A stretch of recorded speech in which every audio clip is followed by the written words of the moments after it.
वंदित्तु सब्ब सिद्धे। सिद्ध स्वभाव को धारण करने वाले शुद्धात्मा की बात समय सारजी ग्रंथ के माध्यम से हम कर रहे हैं। हमने दूसरी गाथा की टीका में जो समय शब्द का अर्थ किया है उसके संबंध में कहा था कि सम और अय इन दो शब्दों को मिलकर के समय बना है। सम का मतलब है एक साथ,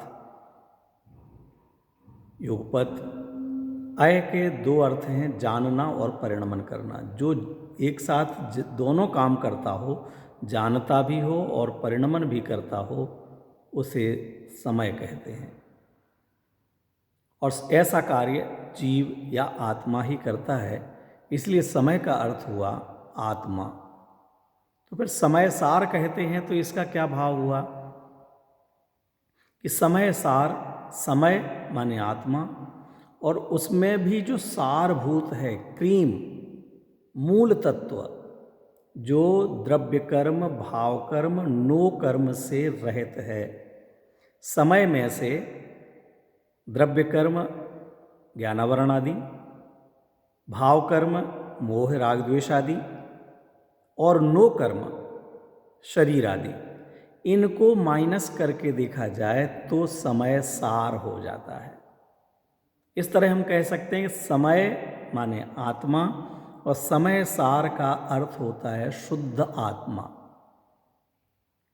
इस ग्रंथ में समय का वर्णन नहीं है, माने केवल आत्मा का वर्णन नहीं है। समय माने तो आत्मा, जीव। तो जीव तो मोह राग द्वेष सहित भी है, संसारी है, त्रस है, स्थावर है, एक इंद्रिय दो इंद्रिय आदि है, ये सब भेद वाला है, कर्मों से बंधा हुआ है, दुखी है, अज्ञानी है। इन रूपों में भी आत्मा का वर्णन किया जाता है। लेकिन जब इसमें से द्रव्य कर्म, भाव कर्म, नो कर्म, इन तीन कर्मों को घटा दिया जाए, हटा दिया जाए, तो शुद्धात्मा होता है। हमें विचार आ सकता है कि ऐसे द्रव्य कर्म, भाव कर्म, नो कर्म तो सिद्ध परमात्मा के अभाव हुआ है, तो वही शुद्धात्मा हुए। सिद्ध परमात्मा तो द्रव्य से भी शुद्ध हैं और पर्याय में भी शुद्ध हो गए हैं।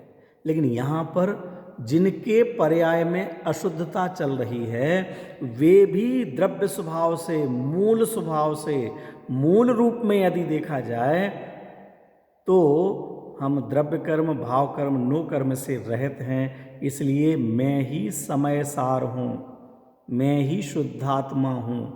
जब इस शरीर के रूप में देखते हैं, मनुष्य के रूप में देखते हैं, प्रवचन करते हुए देखते हैं, सुनते हुए देखते हैं, तो उसे जीव कहना वो जीव है, वो आत्मा है।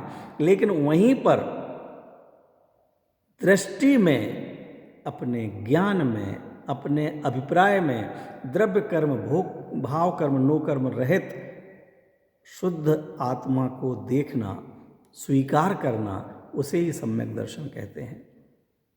ऐसे शुद्धात्मा का स्वरूप, ऐसे भगवान आत्मा का स्वरूप इस समय सार में बतलाया गया है। आचार्य देव ने 5वीं गाथा में कहा कि मैं उस एकत्व विभक्त आत्मा को दिखाऊंगा। किस एकत्व विभक्त आत्मा को? कि जिस एकत्व विभक्त आत्मा की चर्चा लोक में दुर्लभ है। काम भोग बंधन की कथाएं, विषय भोग की कथाएं, आहार की, खेलने की, कूदने की, कमाने की, शादी ब्याह की, जन्मदिन मनाने की, पार्टियां देने की, नाचने गाने की, किसी दूसरे को नीचा दिखाने की, अपने आप को ऊंचा दिखाने की, अपना नाम कमाने की, किसी को बदनाम करने की, यश की, अपयश की, ये सब चर्चाएं, राजनीति की चर्चाएं, पद प्रतिष्ठा की चर्चाएं तो सब जीवों ने खूब सुनी हैं और परिचय में है और अनुभव में है।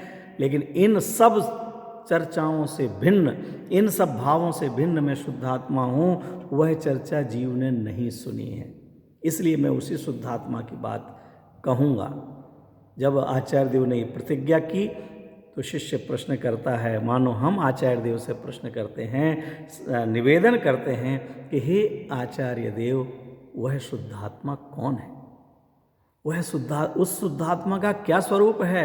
वह शुद्धात्मा कैसा होता है? हे आचार्य भगवंत, करुणा करके, दया करके हमारे लिए उस शुद्धात्मा का स्वरूप बताइए। जिस शुद्धात्मा का स्वरूप बताने की आपकी इच्छा है, हमारे ऊपर दया करके आप बताना चाहते हैं, हमारे कानों को जो चर्चा दुर्लभ है, उस चर्चा को हे नाथ आप बताइए कि वह शुद्धात्मा कौन है। हे आचार्य भगवंत, अकारण करुणावंत आचार्य श्री मुनि पुंगव, हमारे लिए बताइए कि वह शुद्धात्मा कौन है। आचार्य देव तुरंत ही, माने 5वीं गाथा में प्रतिज्ञा करते हो, 6वीं गाथा में बताते हैं कि वह आत्मा प्रमत्त भी नहीं है, अप्रमत्त भी नहीं है, केवल एक ज्ञायक भाव रूप है। क्या कहा? आत्मा प्रमत्त भी नहीं है, अप्रमत्त भी नहीं है, केवल एक ज्ञायक भाव रूप है। प्रमत्त अर्थात प्रमाद रूप अवस्था, शुभ अशुभ भाव रूप परिणमित होने की अवस्था। जो शुभ अशुभ भाव हैं उन रूप परिणमित होना वह प्रमत्त है। अर्थात राग द्वेष रूप परिणमित होना वह प्रमत्त है, और राग द्वेष का त्याग कर देना, राग द्वेष से हट जाना, वीतराग रूप होना, उसे अप्रमत्त कहते हैं। गुणस्थान की अपेक्षा से कहें तो पहले गुणस्थान से 6वें गुणस्थान तक प्रमत्त कहलाता है जीव, और 7वें गुणस्थान से लेकर अप्रमत्त कहलाता है जीव। आचार्य देव कहते न प्रमत्त है न अप्रमत्त है, क्योंकि जो शुभ अशुभ अनेक प्रकार के, नाना प्रकार के अशुभ भाव हैं और नाना प्रकार के शुभ भाव हैं। ये शब्द केवल हम 2 बोलते हैं, शुभ अशुभ, लेकिन अशुभ भी क्रोध करना, मान करना, मायाचारी, छल कपट, हिंसा, झूठ, चोरी, कुशील, परिग्रह, उठना बैठना, खाना पीना, कपड़े धोना, नहाना धोना, व्यापार करना, पैसा कमाना, अपने यशगान करना, दूसरों को नीचा दिखाना, खेलना कूदना, ये सारे भाव सुबह से लेकर शाम तक के सब अशुभ भाव कहलाते हैं। और पूजा पाठ, व्रत, तप, त्याग, सदाचार, श्रावकाचार, यात्रा करना, दान देना, सहयोग करना, दूसरों को तत्व सुनाने की भावना होना, स्वयं तत्व सुनना, तत्व विचार करना, तत्व निर्णय के लिए पुरुषार्थ करना, तत्व विचार करने के साधन जो स्वाध्याय भवन है, जिन मंदिर है, जिन वाणी है, उनका प्रकाशन करना, लिखना, लिखाना, पढ़ना, पढ़ाना, दूसरों को वितरित करना, इत्यादि अनेक प्रकार से जीवों की रक्षा करना, रक्षा का भाव होना, सभी जीव सुखी हों ऐसी भावनाएं होना, ये सब शुभ भाव कहलाते हैं। यहाँ आचार्य देव कहते हैं कि वास्तव में, सच में यह जीव मूल स्वभाव से कभी भी शुभ अशुभ भाव रूप परिणमित ही नहीं होता। क्या कहा? ध्यान देना, यह आत्मा कभी भी शुभ अशुभ भाव रूप होता ही नहीं है। जब शुभ अशुभ भाव रूप नहीं होता तो प्रमत्त नहीं है, और जब शुभ अशुभ भाव रूप नहीं हुआ, प्रमत्त नहीं हुआ, तो शुभ अशुभ भाव का त्याग भी नहीं करता है, तो अप्रमत्त भी नहीं हुआ। क्यों? शुभ अशुभ भाव रूप होना वह प्रमत्त है, और शुभ अशुभ भाव का त्याग करके वीतराग रूप होना वह अप्रमत्त है। तो जब आत्मा शुभ अशुभ भाव रूप नहीं होता तो प्रमत्त नहीं हुआ, और शुभ अशुभ भाव रूप प्रमत्त नहीं हुआ तो प्रमत्त दशा का त्याग करके अप्रमत्त भी नहीं हुआ। किसी वस्तु का हमने ग्रहण नहीं किया तो त्याग भी नहीं किया, जेल गए नहीं तो जेल से आए भी नहीं, धूम्रपान करते नहीं तो धूम्रपान का त्याग किया नहीं। जो करता है वो त्याग करता है, जब मैं करता ही नहीं हूं तो त्याग कैसे करूंगा? तो जब राग द्वेष रूप हुआ ही नहीं हूं, शुभ अशुभ भाव रूप हुआ ही नहीं हूं, जब शुभ अशुभ भाव रूप नहीं हुआ हूं तो मैं शुभ अशुभ भावों का त्याग करके वीतराग भाव रूप भी नहीं होता। ये वस्तु के त्रिकाल शुद्ध स्वभाव की बात कही जा रही है, पर्याय की अपेक्षा बात नहीं कही जा रही है। पर्याय में वर्तमान में अशुद्धता है, पर्याय शुभ अशुभ भाव रूप है, और पर्याय में वीतरागता भी होती है, पर्याय में प्रमत्तता भी होती है, पर्याय में अप्रमत्तता भी होती है, पर्याय में 1 से 6 गुणस्थान भी होते हैं, और पर्याय में ही 7 से 14 गुणस्थान भी होते हैं, गुणस्थानातीत सिद्ध परमात्मा भी होते हैं। लेकिन यहाँ पर्याय को गौण करके, पर्याय की अशुद्धता को गौण करके द्रव्य स्वभाव की शुद्धता को मुख्य किया जा रहा है।